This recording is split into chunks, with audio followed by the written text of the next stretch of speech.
contact. So building good old fashioned. So you're not really going out directly with your content on a roadshow scale, but you're building relationships. Now you think, oh, but that doesn't kind of give me any value now.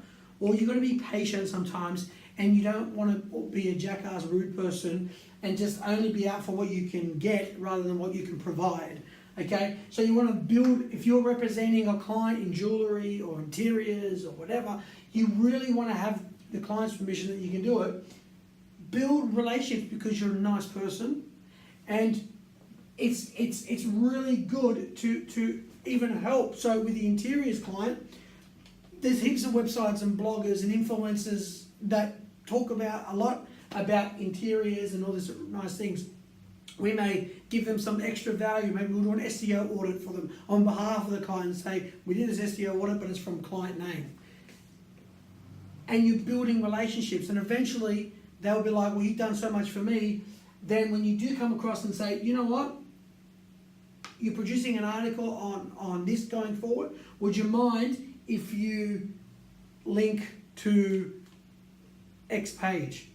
If you've built the relationship, you've provided value, and then you ask over time, they're more than going to link to you. Now, you're going to say, but what about they're going to charge money? Look, everyone charges money, I get that. It's true. I've faced that as well. But that's where you have to be creative in how you provide value to that customer. So, to that influencer or to that blog.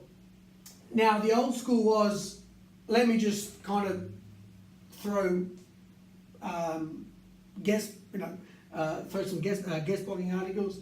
Look, it's a bit sketchy with the Google guidelines, exactly guest posting and all this sort of rest. But if you can give them content to use, see what I've found is when your site has a lot of images and you're sharing those images and Google are finding, like Google can index the images and you have a good optimized crawlability, back again on the on page, people will go to Google and actually type different things where your images might come up and they're probably going to use it, and then they may even credit you.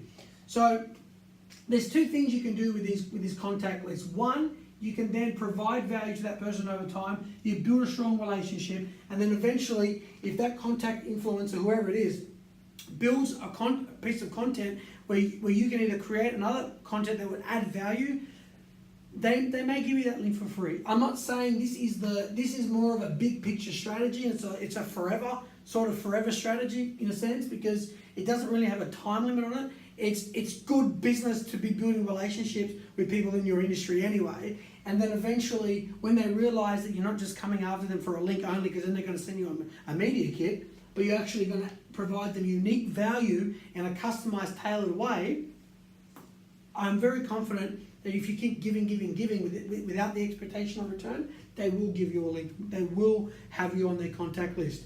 I actually had a good friendly relationship with a lady that worked for a big, huge sort of website. I won't mention, doesn't really matter, but it's a big site that they blog on things like The Bachelor and all the rest of it.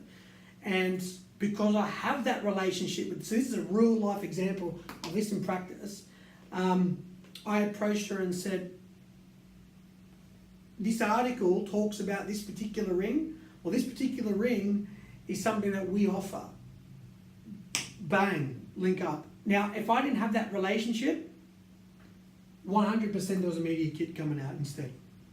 So it's a long sort of strategy, but it's really important. And I know you guys probably seeing it upside down.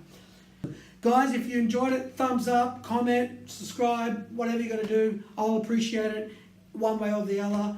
And I would really love a question. If you've got a question on this, please let me know.